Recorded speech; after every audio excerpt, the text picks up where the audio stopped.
everyone. I was getting a lot of requests to do ear-to-ear whispering with my new microphone. So I'm going to be reading a story from the Grimm's fairy tale book, mostly so that I can just keep talking and continue to speak on one side or the other. I hope you're all doing well, and I wanted to let you know that this is a very low-key video, just reading. But also, if any of you are familiar with Grimm's fairy tales, they are not the same as, I guess you could say, Disney fairy tales. I'm going to be reading Cinderella, and it's not the same. But there's a general idea that's the same, but there are things in it that happen that are just different. That's just the way the fairy tales were. And some of you might actually be kind of surprised at the difference, some of the different things that happen in it. But it does involve Cinderella and two stepsisters and a shoe, a small shoe that only she can wear.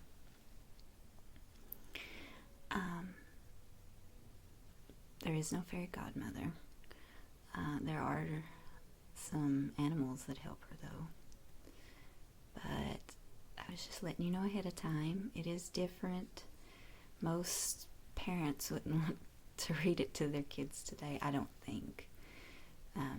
Some might not care. But anyway, I'm going to be reading it side to side. I'll read on one side and then on the other side. And I hope you enjoy it.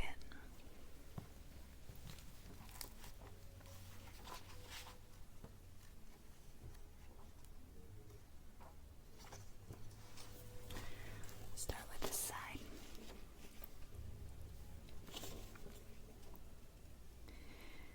The wife of a rich man fell sick, and as she felt that her end was drawing near, she called her only daughter to her bedside and said, "Dear child, be good and pious, and then the good God will always protect thee, and I will look down on thee from heaven and be near thee." Thereupon she closed her eyes and departed. Every day the maiden went out to her mother's grave and wept, and she remained pious and good. When winter came, the snow spread a white sheet over the grave, and when the spring sun had drawn it off again, the man had taken another wife.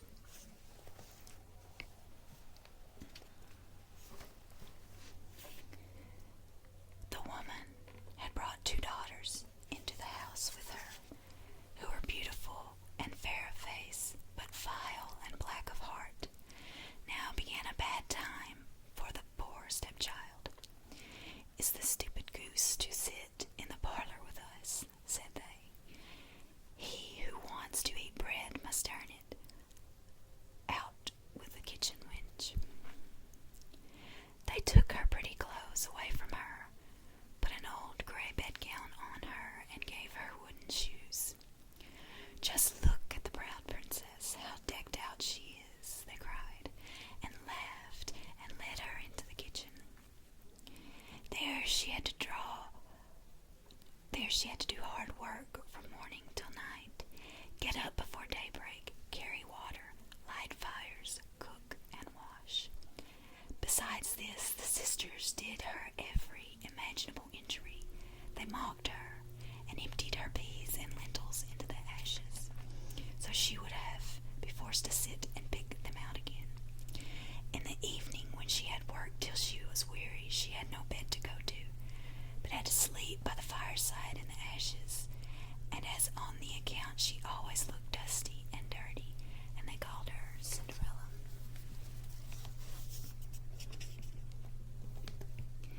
It happened that the father was once going to the fair, and he asked his two stepdaughters what he should bring back for them.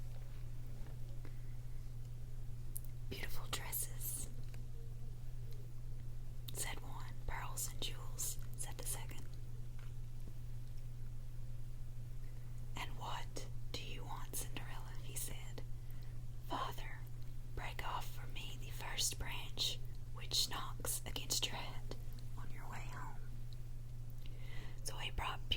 dresses, pearls, and jewels for the two stepdaughters, and on his way home, as he was riding through a green thicket, a hazel twig brushed against him and knocked off his hat. Then he broke off the branch and took it with him. When he reached home, he gave the stepdaughters the things which they had asked for, and to Cinderella he gave the branch from the hazel bush. Cinderella thanked him, went to her mother's grave, and planted the branch on it, and wept so much that the tears fell down on it and watered it. It grew, however, and became a handsome tree. Thrice a day Cinderella went and sat beneath it and wept and prayed, and a little white bird always came on the tree, and if Cinderella expressed a wish, the bird threw down to her what she had wished for. It happened, however, that the king appointed a festival which was to last 3 days, and to which all the beautiful young girls in the country were invited, in order that his son might choose himself a bride. When the two stepsisters heard about this, they were delighted, and called to Cinderella and said, "Comb our hair for us, brush our shoes, and fasten our buckles, for we are going to the festival at the king's palace." Cinderella obeyed, but wept because she too would have liked to go with him to the dance, and begged her stepmother to allow her to do so. "Thou go, Cinderella," she said. "Thou art dusty and dirty, and wouldst go to the festival. Thou hast no clothes and shoes, and yet wouldst dance." As, however, Cinderella went on asking, the stepmother at last said, "I have emptied a dish of lentils into the ashes for thee. If thou hast picked them out again in 2 hours, thou shalt go with us." The maiden went through the back door into the garden and called, "You tame pigeons, you turtle doves, and all you birds beneath the sky, come and help me to pick the good into the pot, the bad into the crop." Then 2 white pigeons came in by the kitchen window, and afterwards the turtle doves, and at last all the birds beneath the sky came in, and crowding in and aligning amongst the ashes,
the birds threw a gold and silver dress down to her, and slippers embroidered with silk and silver. She put on the dress with all the speed and went to the festival. Her stepsisters and the stepmother, however, did not know her and thought she must be a foreign princess, for she looked so beautiful in the golden dress. They never once thought of Cinderella and believed that she was sitting at home in the dirt, picking lentils out of ashes. The prince went to meet her, took her by the hand, and danced with her. He would dance with no other maiden and never let loose of her hand. And if anyone else came to invite her, he said, "This is my partner." She danced till it was evening, and then she wanted to go home, but the king's son said, "I will go with thee and bear thee company," for he wished to see to whom the beautiful maiden belonged. She escaped from him, however, and sprang into the pigeon house. The king's son waited until her father came, and then he told him that the strange maiden had leapt into the pigeon house. The old man thought, "Can it be Cinderella?" And then he had to bring him an axe, a pickaxe, and that he might hew the pigeon house to pieces, but no one was inside it. And when they got home, Cinderella lay in her dirty clothes amongst the ashes, and a dim little oil lamp was burning on the mantelpiece, for Cinderella had jumped quickly down from the back of the pigeon house and had run to the little hazel tree, and there she had taken off her beautiful clothes and laid them on the grave, and the birds had taken them away again, and then she had placed herself in the kitchen amongst the ashes in her gown. Next day, when the festival began afresh, and her parents and the stepsisters had gone once more, Cinderella went to the hazel tree and said, "Shiver and quiver, little tree, silver and gold throw down unto me." Then the birds threw down a much more beautiful dress than the one of the preceding day, and when Cinderella appeared at the festival in the dress, everyone was astonished at her beauty. And the king's son had waited until she came and instantly took her by the hand and danced with no other but her. When others came and invited her, he said, "She is my partner." When evening came, she wished to leave, and the king's son followed her and wanted to see into which house she went. But she sprang away from him and into the garden. Therein stood a beautiful tall tree on which hung the most magnificent pears. She climbed so nimbly between the branches, like a squirrel, that the king's son did not know where she was gone. He waited until her father came and said, "The stranger maiden has escaped from me, and I believe she has climbed up the pear tree." The father thought, "Can it be Cinderella?" and had an axe brought and cut the tree down, but no one was on it. And when they got into the kitchen, Cinderella lay amongst the ashes as usual, for she had jumped down the other side of the tree, had taken the beautiful dress to the bird on the little hazel tree, and put on her gray gown. On the third day, when the parents and sisters had gone away, Cinderella went once more to her mother's grave and said to the little tree, "Shiver and quiver, little tree, silver and gold throw down unto me." And now the bird threw down to her a dress with more splendid and magnificent than any she had yet had, and the slippers were golden. And when she went to the festival in the dress, no one knew how to speak for astonishment. The king's son danced with her, and if anyone invited her to dance, he said, "She is my partner."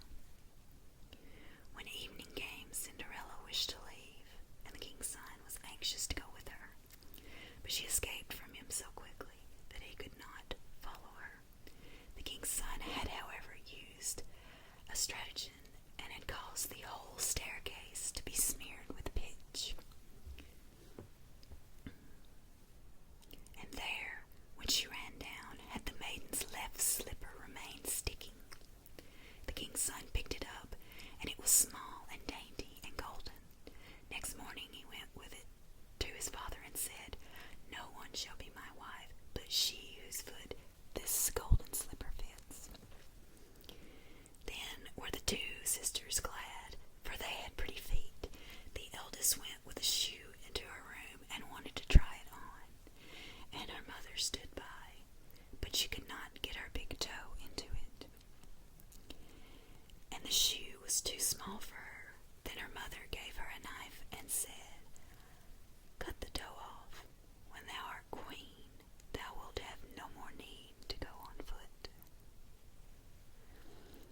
maiden cut the toe off, forced the foot into the shoe, swallowed the pain, and went out to the king's son. Then he took her on his horse as his bride and rode away with her.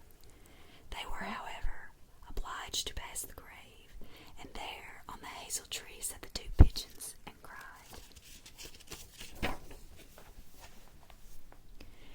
Turn and peep, there's blood within the shoe. The shoe is too small for her. The true bride waits for you.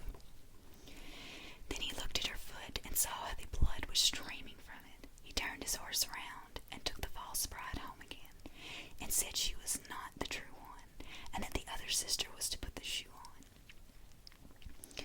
Then this one went into her chamber and got her toe safely into the shoe, but her heel was too large. So her mother gave her a knife and said, "Cut a bit off thy heel. When thou art queen, thou wilt have no more need to go on foot." The maiden cut a bit of her heel off, forced her foot into the shoe, swallowed the pain, and went out to the king's son. He took her on his horse as his bride and rode away with her. But when they passed by the hazel tree, two little pigeons sat on it and cried. Turn and peep, there's blood within the shoe. The shoe is too small for her. The true bride waits for you. He looked down at her foot and saw how the blood was running out of her shoe, and how it had stained her white stocking. Then he turned on his horse and took the false bride home again. "This also is not the right one," she said he. "Have you no other daughters?" "No," said the man. "There is still a little stunted kitchen wench, which my late wife left behind her, but she cannot possibly be the bride." The king's son said he was to send up to him, but the mother answered, "Oh no, she is much too dirty, she cannot show herself." He absolutely insisted on it, and Cinderella had to be called. She first washed her hands and face clean, and then went and bowed down before the king's son, who gave her the golden shoe. Then she seated herself on a stool, drew her foot out of the heavy wooden shoe, and put it into the slipper, which fitted like a glove. And when she rose up, the king's son looked at her face. He recognized the beautiful maiden who had danced with him and cried, "That's the true bride." The stepmother and two sisters were terrified and became pale with rage. He, however, took Cinderella on his horse and rode away with her. As they passed by the hazel tree, the two white doves cried. Turn and peep. No blood is in the shoe. The shoe is not too small for her. The true bride rides with you.